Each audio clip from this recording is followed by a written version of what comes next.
विदर्भाचं नंदनवन समजल्या जाणाऱ्या चिखलदऱ्यामध्ये शुक्रवारपासून ते रविवारपर्यंत 1.5 लाख पर्यटकांनी हजेरी लावली। त्या चिखलदऱ्यात येणाऱ्या रस्त्यावर 10 किलोमीटरपर्यंत वाहनांच्या लांबच्या लांब रांगा लागलेल्या होत्या।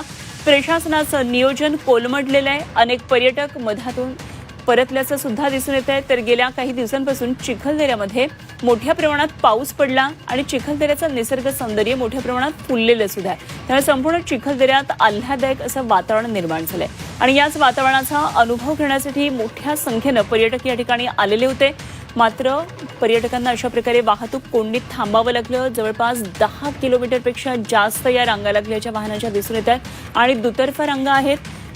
चिखलदऱ्यातल्या पर्यटकांनी अशा प्रकारे पर्यटनासाठी खरं तर ही तोबा गर्दी केली होती, मात्र त्यांना एका वेगळ्याच समस्येला सामोरं जावं लागलं।